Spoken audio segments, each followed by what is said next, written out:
प्रयत्न केला नाही. त्यांनी करू द्या ना, आमची केस खोटी आहे, फायर खोटा आहे, फायर अर्ज नाही, अर्ज नाही.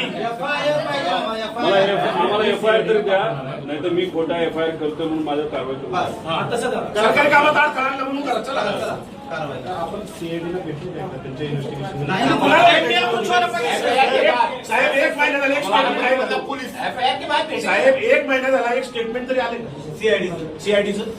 बरं आम्हाला सांगा, सीआयडी तुम्हाला माहित नसेल कोणाला बोलवलं सीआयडी नाही. त्याचा रोहित सिंग अमेरिकेत जाऊन आला, तो दिल्लीत येऊन बसला, सीआयडी त्याला अजून नाही बोलवलं. विके सिंग जो मालक आहे त्याला अजूनपर्यंत बोलवलं नाही. त्याच्याबरोबर मेंटेनन्स करणारा महाराष्ट्रात बसणारा जो त्यांचा माणूस आहे त्यालाही अजून बोलवलं नाही. सीसीटीव्ही बद्दल फक्त इथले गोळा केल्याने त्यांनी आम्हाला कळालं. त्यानंतर तिथं जो जे 2 येणार होते कॅप्टन पायलट ते अचानक कॅन्सल झाले. का झाले त्यांना अजूनपर्यंत बोलवलं नाही, त्यांना नोटीस नाही. आणि डीजीसीच्या कोणत्या अधिकाऱ्यांनी मंजुरी दिली याला?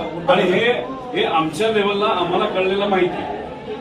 आता पब्लिकला तर काहीच माहित नाही. लोकांना माहित नाही. आम्ही घरचे असू, हे 8 तास बसतात. गव्हर्नमेंट प्रेझेंटेशन दिल्लीत दाखवले, मुंबईत दाखवले, ते मोगम नाही साहेब. आणि ठीक आहे, मी प्रेझेंटेशन केलं, चुका केल्या मला काउंटर फ्री केलं. बारामतीमध्ये पोलीस जर आम्हाला साहेब आमचा एफआयआर घ्या, सीआयडीला द्या ना. तुमच्यावर काय करस्पॉन्डिंग झाला का साहेब सीआयडीचा?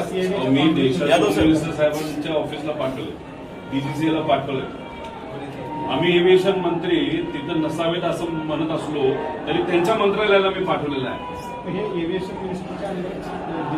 अहो त्याला VSR कंपनी जी आहे त्याचे आणि त्या डीजीसी जी पार्टी आहे त्याचे जे प्रमुख आहे त्यांचं कमर्शियल रिलेशनशिप आहे. मग म्हणून VSR ला वाचवत आहे.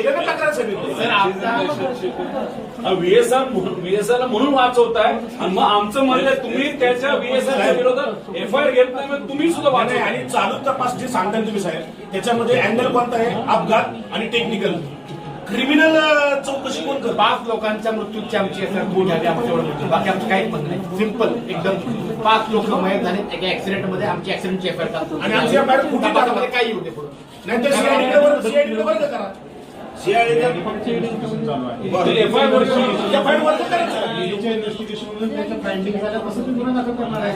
गुन्हा दाखल व्हायचा 1 महिना झाला साहेब, 1 महिना दाखल त्यांनी केलाच नाही तर आम्ही काय करणार? तर साहेब सीबीआय मध्ये